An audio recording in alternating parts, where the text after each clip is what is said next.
વાલા ભાઈઓ અને બહેનો, આપ સર્વને પ્રભુ ઈસુના જીવંત અને પવિત્ર ત્રિએક નામમાં લોગોસ બાઇબલ સ્ટડી તરફથી હું પ્રેમી સલામ પાઠવું છું.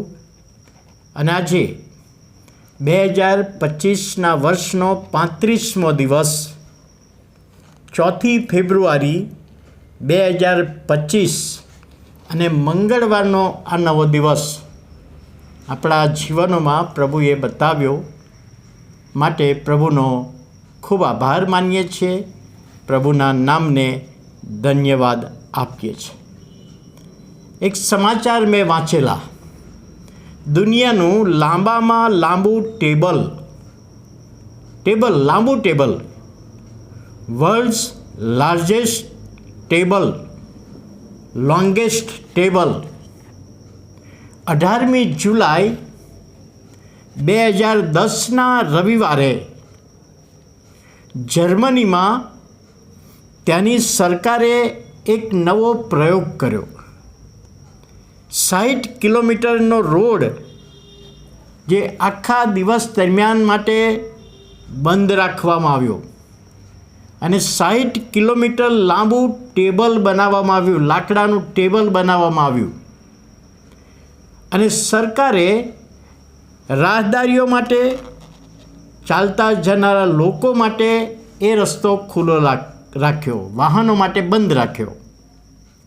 અને 60 કિલોમીટર લાંબુ ટેબલ બનાવવામાં આવ્યું અને સરકારે જાહેર કર્યું કે આ ટેબલ ઉપર આખો દિવસ તમે જે જગ્યાએ બેસવું હોય ત્યાં બેસી શકો, જેને જે નજીક પડે ત્યાં બેસી શકે, લંચ લઈ શકે, બ્રેકફાસ્ટ કરી શકે, કુટુંબ તરીકે સાથે મળીને વાતો કરી શકે, મિત્રો સાથે મળીને વાતો કરી શકે.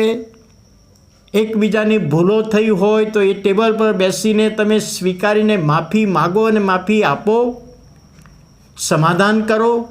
પતિ પત્નીના પ્રશ્નોના ઝઘડા હોય તો એમાં સમાધાન કરો. ને ઘણા બધા કુટુંબોમાં વિખવાદો હતા. એ બધું એક બાજુ મૂકીને આ સરકારે 60 કિલોમીટર લાંબુ બનાવેલું ટેબલ, એના ઉપર પોતપોતાની રીતે લોકો બેઠા અને આખા દિવસ દરમિયાન 20 લાખ લોકો આ ટેબલ પર બેઠા. ઘણા બધાએ રડીને માફી માગી, ઘણા બધાને માફી આપવામાં આવી, ઘણા બધા મા બાપને બાળકોના પ્રશ્નો સોલ્વ થયા, પતિ પતિના પ્રશ્નો સોલ્વ થયા, કુટુંબો સાથેના વિખવાદો સોલ્વ થયા અને નવા સંબંધો બંધાયા. છેલ્લે આ સમાચાર લેખમાં એવું લખેલું કે આનાથી કિંમતી ટેબલ બીજું કોઈ હોઈ શકે ખરું? આનાથી બીજું કોઈ ટેબલ એવું કિંમતી છે? અને જ્યારે મેં વાંચ્યું ત્યારે મેં કહ્યું કે આનાથી પણ વધારે કિંમતી મૂલ્યવાન ટેબલ તો મારા પ્રભુ ઈસુ ખ્રિસ્તનું મેજનું ટેબલ,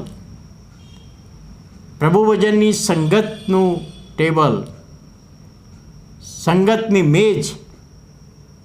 અને એના પર મત્તીની સુવાર્તા 26મો અધ્યાય 26મી કલમ, શિષ્યોને પ્રભુ ઈસુ ખ્રિસ્તે છેલ્લું ભોજન આપ્યું અને ત્યારે કહ્યું કે આ પ્યાલો નવા કરારનું મારું રક્ત છે, તમારા માટે વહેવડાવ્યું છે, મારું શરીર તમારા માટે ભાગવામાં આવ્યું છે. અને જે છેલ્લું ભોજન લીધું એ ભોજન આ 60 કિલોમીટર લાંબુ ટેબલ છે એનાથી મૂલ્યવાન ગણી શકાય.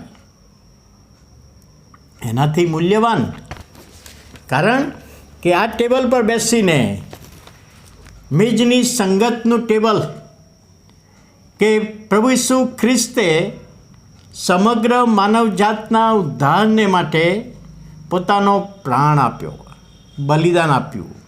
અને બલિદાન આપતું આ ટેબલ, એના પર શિષ્યોની સાથે છેલ્લું ભોજન લીધું અને છેલ્લા ભોજનનો જે આશીર્વાદ, સમગ્ર માનવજાતના ઉદ્ધારને માટેનો આશીર્વાદ આ ટેબલ પર બેસીને વહેંચ્યો.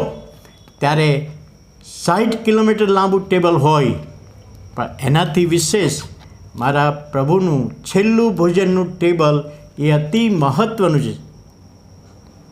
ઈશ્વર અને માણસ સાથેનો સંબંધ ફરીથી સ્થાપિત થયો એ મહત્ત્વનું છે. એ સમાધાન થયું એ મહત્ત્વનું છે. પાપોની માફી મળી એ મહત્ત્વનું છે. ત્યારે આ વચન દ્વારા પ્રભુ એનો આશીર્વાદ આપે, પ્રાર્થના કરીએ.